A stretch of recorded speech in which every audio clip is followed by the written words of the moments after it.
भला हुआ मेरी माला टूट गई, मैं राम भजन से छूटी। भला हुआ मेरी माला टूट गई, मैं राम भजन से छूटी। मेरे सिर से टली बला, भला हुआ मेरी माला टूट गई, मैं राम भजन से छूटी। मैं राम भजन से छूटी। कबीर सागर पृष्ठ 1 और पृष्ठ 2 के बाद अब चलते हैं पृष्ठ 3 पर। तीसरे पृष्ठ पे क्या लिखा है? तुमसो कहो जो नाम विचारी, ज्योति नहीं वह पुरुष न नारी। 3 लोक ते भिन्न पसारा, जगमग ज्योत जहां उजियारा। कि मैं तुम्हें उस नाम के बारे में बताता हूं धर्मदास। वो नाम, वो शब्द गुरु, वो ना तो ज्योति है, ना वो कोई पुरुष है और ना ही वो कोई नारी है। जो भी गुरु आपको ये कहे कि ज्योत के दर्शन करने हैं, ज्योत स्वरूपी एक गुरु मिलेगा आपको त्रिकुटी में बैठा हुआ, इंगला पिंगला सुषमना के अंदर, वह पुरुष रूप में दिखाई देगा, यानी मेरे स्वरूप में दिखाई देगा। या कोई लेडीज गुरु होगी, वो कहेगी कि मेरे रूप में दिखाई देगा गुरु वहां पे लेडीज के रूप में। दोस्तों, ये सब काल के दूत हैं, ये सब काल के दूत हैं। समझ जाओ, इन लोगों की चालाकी को समझ जाओ। तुमसे कहूं जो नाम विचारी, ज्योति नहीं वह पुरुष न नारी। 3 लोक ते भिन्न पसारा, जगमग ज्योत जहां उजियारा। अब यहां पे जो जगमग ज्योत है उसको कोई ज्योते ना समझना आप। इसका मतलब है कि वहां पर अज्ञान रूपी अंधकार नहीं है, सदा ही जीव ज्ञान अवस्था में रहता है, उसकी ज्योत हमेशा जगी रहती है। वो दोबारा ये भूल नहीं करता इस 3 लोक में आने की, वो सदा उजियारा, हमेशा उसका जो विवेक है वहां जगा रहता है। सदा वसंत होई तिहि ठाऊं, संशय रहित अमरपुर गाऊं। वहां पर सदा वसंत रहता है भाई, कभी पतझड़ नहीं आता, यानी कोई दुख नहीं रहता वहां पर। संशय रहित अमरपुर गाऊं, वहां पर किसी प्रकार का संशय ही नहीं रहता।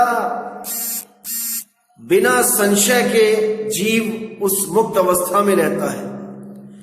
तह वहां जाए अटल सो होई, धर्म राय आवत फिर रोई। वर्णो लोक सुनो सत भाऊ, जाहि लोकते हम चले आऊ। वहां उस अवस्था को प्राप्त करके जीव अटल हो जाता है, अचल हो जाता है, अबोल हो जाता है, अडोल हो जाता है। धर्म राय आवत फिर रोई, धर्म राय भी वहां नहीं आ सकता, नहीं आ सकता। वर्णो लोक सुनो सतभाऊ, उस लोक के बारे में सुनो भाई, सतभाव से सुनो। जाहि लोकते हम चली आऊ, जिस अवस्था से मैं यहां पे आया हूं उस अवस्था को तुम्हें प्राप्त करवाने के लिए आया हूं। जगमग ज्योति बहु सुहावन, दीप अनेक गिने को पावन। जगमग ज्योति सदा उजियारा, करी अनेक गिने को पारा। वो अवस्था ऐसी है कि वो अटल है, वहां पर ऐसा दिव्य ज्ञान है कि दोबारा आप भ्रम में नहीं पड़ोगे कि कोई पुरुष है, कोई स्त्री है, कोई ज्योत है, उसको देखना है। बिल्कुल नहीं, ये तीनों ही भरम जाल है। कोई प्रकाश को नहीं देखना, कोई गुरु रूप किसी की आस नहीं लगानी कि कोई मुझे लेने आएगा अंत समय में, गुरु धारण शरीर धारण करके कोई आएगा मुझे लेने, कोई स्त्री आएगी मुझे लेने, जिन लोगों की स्त्री गुरु है। ये सब भ्रम जाल है। जो भी गुरु आपको ये कह दे कि अंत समय में मैं लेने आऊंगा, मेरा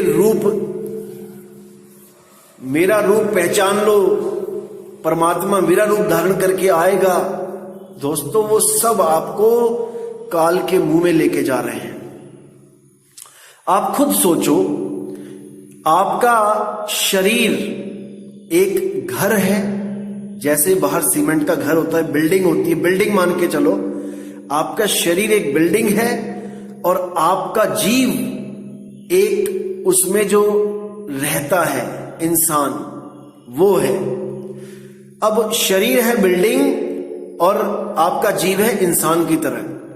अब एक इंसान को अगर कोई कहे कि बेटा तुम्हें अंत समय में एक बिल्डिंग लेने आएगी मेरे रूप जैसी, जैसा मेरा रूप है यानी मेरा शरीर है, मेरी बिल्डिंग है, वैसी ही एक बिल्डिंग तुम्हें लेने आएगी, तुम उसके साथ चले जाना। अरे मेरे भाई, शरीर पिंजड़ा है, उसमें तोता रहता है जीव रूपी, और उसने अगर अंत समय में शरीर की आस लगा दी, पिंजड़े की आस लगा दी कि कोई पिंजड़ा आएगा मुझे लेने, तो उसने सारी सुरती घुमा के पिंजड़े में ही लगा दी है, और उसे पिंजड़े से आजाद होने से कोई नहीं रोक सकता, कोई नहीं रोक सकता। इसीलिए बाबा नानक ने कहा था कि देह गुरु नहीं है, कोई गुरु देह गुरु नहीं है, शब्द गुरु है। शब्द गुरु, शब्द गुरु विदेह स्वरूपा, उसका कोई स्वरूप नहीं है कि कोई देह स्वरूप है उसका, वो शब्द स्वरूप है भाई, शब्द स्वरूप। उस शब्द को समझना है, उस शब्द से प्रेम करना है, वो एक धुन है। शब्द गुरु सुरती धुन चेला। अरे कोई है रे परले पार का, जो भेद कहे झनकार का, उसी झनकार को शब्द गुरु मानो भाई, जिसके सिमरण मात्र से ये जीव मुक्त हो जाता है, मुक्त हो जाता है। ना कि किसी बिल्डिंग का इंतजार करता है कि मुझे कोई अंत समय में बिल्डिंग लेने आएगी, मतलब शरीर लेने आएगा, गुरु शरीर रूप में आएगा। हंसी आती है, कई लोग तो इतने नादान हैं, इतने मूर्ख बना रखा है सबको। कुछ लोग तो कहते हैं हमारे बाबा जी तो कार लेके आते हैं हमें लेने। जब कोई जीव इस दुनिया से जाने वाला होता है, कह रहे बाबा जी गड्डी लेके आए ने। अरे मेरे भाई, ये गड्डियां नहीं पहुंचती सतलोक को, समझ जाओ अभी भी कि कार में जाओगे बैठ के बाबा जी के साथ। अरे ये तुम्हारी मन की कल्पनाएं हैं। तुम लोग ने आश्रमों में जाके इंतजार किया है उनकी गाड़ी कब आएगी, सड़कों पे खड़े होके हाथ जोड़ जोड़ के। जैसे ही किसी ने बोला बाबा जी आने वाले हैं, वहीं हाथ जोड़ के खड़े हो गए और मन में पूरी आस लगा ली कि आज तो बाबा जी दर्शन देण मैनो, आज मुझे बाबा जी देखते हुए जाएं। ये पूरी आस लगा ली, और यही आस आप सारी उम्र लगा के रखते हो। अंत समय में भी यही आस आपके सामने कल्पना के रूप में आ जाती है, आपके जीव को महसूस करवाया जाता है, क्योंकि जो सारी उम्र आपने कल्पनाएं करी है वही एक रूप धारण करके आपके सामने आ जाता है। वही काल कार लेके आ जाता है आपके सामने, क्योंकि काल कल्पना ही है। काल काल सब कोई का है, काल न चीने कोय, जितनी मन की कल्पना, अरे काल कहावै सोए। समझ जाओ इस चीज को। एक जगह तो मैंने पढ़ा था, एक बीबी कहती, काफी मोटी बीबी थी वो, उसने सत्संग में एक बाबा जी से पूछा कि बाबा जी मैनू तुसी लेना आओगे, यानी मुझे अंत समय में आप लेने आओगे। तो बाबा जी ने क्या बोला, बीबी तू बहुत भारी है, तुझे तो लगता है कि हम 3-4 गुरुओं को इकट्ठे आना पड़ेगा तुझे उठाने के लिए। देखो कैसे भरमा रखा है जीवों को, आस लगवा देते हैं कि मैं लेने आऊंगा। अरे तुम मेरा एड्रेस बताओ, मैं फोन करता हूं कि बाबा जी मुझे लेने आओ, आके दिखाओ। इन भरम जाल से निकल जाओ दोस्तों। जिस गुरु की बात करी है कि वो लेने आएगा, वो शब्द गुरु है, वो ये लोग नहीं हैं जो गद्दियों पे बैठे हैं, जो भरम में डाल देते हैं कि मैं लेने आऊंगा। ये सब भरम जाल है। निकल जाओ इस जाल से मेरे भाई, समय रहते निकल जाओ। जहां आशा तहां वासा। अंत समय में अगर किसी बिल्डिंग का, किसी पिंजड़े की आस लगा के बैठोगे कि पिंजड़ा आएगा मुझे लेने, मतलब कोई शरीर आएगा मुझे लेने, तो तुम पिंजड़े में ही चले जाओगे। समझ जाओ इस चीज को दोस्तों, समझ जाओ। बिल्कुल आस नहीं लगानी है किसी भी शरीर की कि कोई भी गुरु, शरीरधारी गुरु आएगा लेने मुझे अंत समय में। वो काल है भाई, वो कल्पना है। वो काल और माया तुम्हें उलझा रहे हैं और तुम उलझ रहे हो। निकल जाओ इस भरम जाल से। अब इसी अनुराग सागर में जब आप बोध सागर पढ़ोगे, देखो कितना क्लियर है वहां पे कि सत्य सुकृत सतगुरु सतनामा, कि भाई वो सत्य सुकृत परमात्मा वही सतगुरु का रूप धारण करके आता है और उसी का नाम सतनाम है। सत्य सुकृत सतगुरु सतनामा, सत्य पुरुष संतन सुखधामा। और वही सत्य पुरुष संतन, यानी कि सुरती की बात हो रही है यहां पे, सुखधामा, कि उसकी सुरती जब सत्य पुरुष में लगेगी, यानी कि उस शब्द में लगेगी, शब्द गुरु में लगेगी, तो वो सुखधामा, वही सुख वाला धाम है, वही सतलोक है। सत्य पुरुष सतलोक निवासी, दुख नाशक अविचल सुख राशि। वही सत्य पुरुष सत्य लोक निवासी, यानी सत्य पुरुष की सुरती अपने ही शब्द में लगी हुई है, इसलिए वो परमात्मा कहला रहा है। हमारी सुरती इस संसार रूपी सागर में उलझी हुई है, इसलिए हम लोग आत्मा कहला रहे हैं। जब हमारी सुरती हमारी ही आत्म स्वरूप में लग जाएगी, उस निज नाम में लग जाएगी, तब हम में और सतपुरुष में कोई भेद नहीं रहेगा, कोई भेद नहीं रहेगा। तू तू करता तू भया, मुझ में रहा न हूं, और आपा परखा मिट गया, जित देखूं तित तू। सभी सतपुरुष अवस्था को प्राप्त कर लेंगे, सबको मुक्ति मिल जाएगी। अरे कबीर कबीर क्या करे तू, खोज आपन शरीर और 10 इंद्रियां बस में कर, तू आप ही आप कबीर। इस संसार सागर, इस शरीर को जब त्याग के आप अपनी ही निज नाम में, उस निज स्वरूप में जब रमण करोगे, रमोगे उसमें, उसको प्राप्त करोगे, तब भाई आप ही वो हो जाओगे जिसको आप खोज रहे हो। अमी अमान सो सत्य कहाए, अभय विद्मान कही गाए। अविगत अलख अनाम स्वरूपा, अविगत अलख अनाम, जिसका कोई नाम नहीं, अलख स्वरूपा, जिसको लखा नहीं जा सकता, केवल अनुभव किया जा सकता है भाई। अविगत अलख अनाम स्वरूपा, अगह अडोल अबोल अनूपा।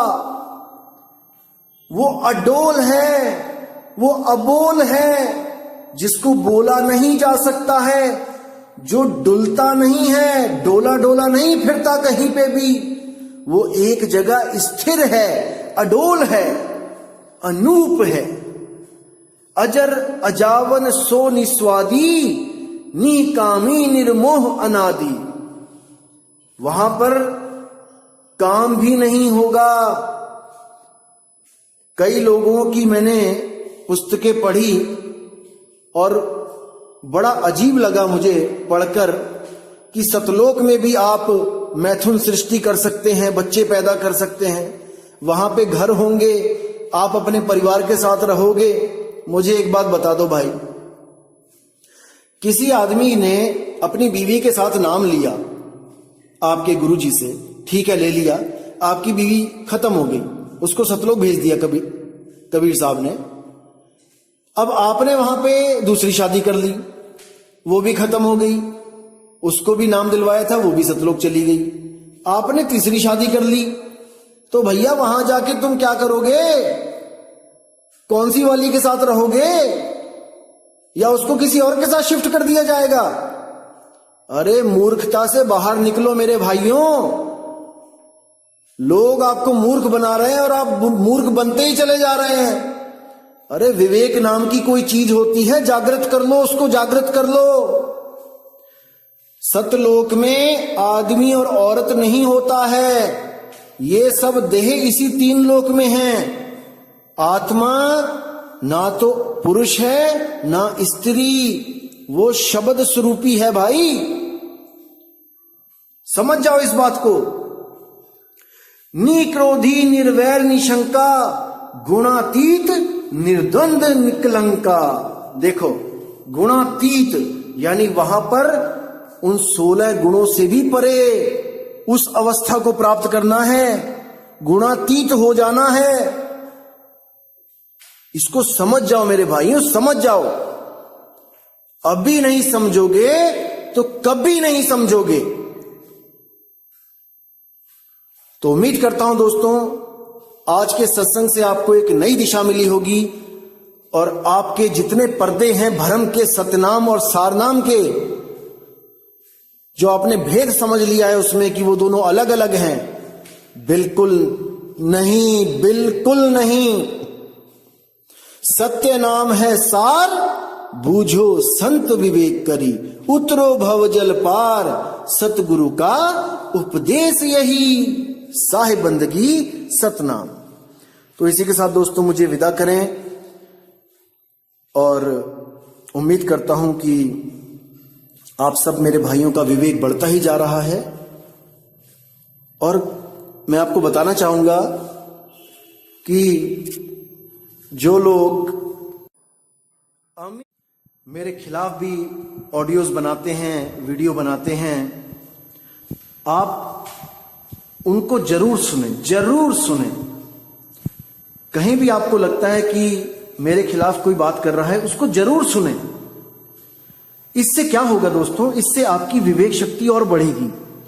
क्योंकि मैं यहां गुरु बनने तो आया नहीं हूं कि मैं आपको अपने पीछे लगाऊं। मैं यहां पर केवल और केवल आपका विवेक बढ़ाने आया हूं, और वो तब बढ़ता है जब क्रॉस क्वेश्चनिंग होती है। जब आप मेरे खिलाफ 4 बातें सुनोगे और उस पर विचार करोगे और मेरी बातों को उसके साथ मैच करवाओगे, तब आपको पता लगेगा कि कौन सही बोल रहा है, कौन गलत। ये एक तरह से आपका एग्जाम हो रहा है। जैसे टीचर बच्चों को 1 साल पढ़ाता है और वो एग्जाम ना ले, फिर तो सारे ही अगले क्लास में पहुंच गए, फिर तो फेल कोई होगा ही नहीं। इसीलिए ये लोग जो मेरे खिलाफ वीडियोस बनाते हैं, मैं उनका तहे दिल से शुक्रिया करता हूं कि आप लोगों की वजह से मेरे सुनने वालों का एग्जाम हो रहा है, टेस्ट चल रहा है उनका। और मुझे बहुत खुशी होती है जब उस कोई टेस्ट को क्लियर कर लेता है। जो लोग मुझे मैसेज करते हैं कि वो आपके खिलाफ बोलते हैं, आप कोई पलटवार क्यों नहीं करते? दोस्तों मैं यहां पलटवार करने नहीं आया हूं, मेरी बात अच्छी तरह समझ लो। मैं यहां पर केवल और केवल आपको विवेकी बनाने आया हूं, ताकि आपको कोई परमात्मा के नाम पे ना उलझा सके। मैं इतना तो आपको विवेकी बना दूंगा, ताकि आप कहीं भी जुड़ने से पहले 100 बार सोचें कि मेरी आत्मा का कल्याण होगा कि नहीं होगा, इस जीव को मुक्ति मिलेगी कि नहीं मिलेगी।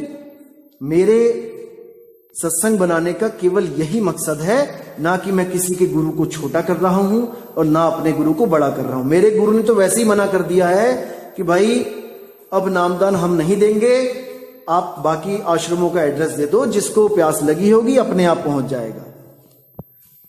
ठीक है, हमें भीड़ नहीं चाहिए। इस गलतफहमी से निकल जाओ कि हमें भीड़ चाहिए, हम कोई यहां पे जगत गुरु बनने आए हैं। नहीं भाई, हम अपने आप में संतुष्ट हैं। जो हमारे पास है मालिक की दया से बहुत कुछ है, कुछ नहीं चाहिए अब। तो इसलिए मेरे भाइयों, सत्संग सबका सुनो। कोई भी मेरे खिलाफ बोलता है उसका बहुत ज्यादा विवेक से सुनो, उसमें आपको बहुत सी चीजें मिलेंगी जो आपके उस विवेक को जगाएगी, परम विवेकी बनाएगी आपको। केवल मुझे सुनने से ही विवेक नहीं जागेगा। सुनो सबको और परखो। परखने की शक्ति को ही विवेक कहा जाता है भाई। बूझो संत विवेक करी, उतरो भवजल पार। सतगुरु का उपदेश यही, सत्य नाम है सार। तो दोस्तों, मुझे विदा करें अब। जय गुरुबंदी छोड़ वैराग साहिब, जय गुरुबंदी छोड़ साधु शरण साहिब जी, जय गुरुबंदी छोड़ मदन साहिब जी, जय जय गुरुबंदी छोड़ सतगुरु सत्य कबीर साहिब की सदा ही जय हो, सदा ही जय हो। साहिब बंदगी सतनाम।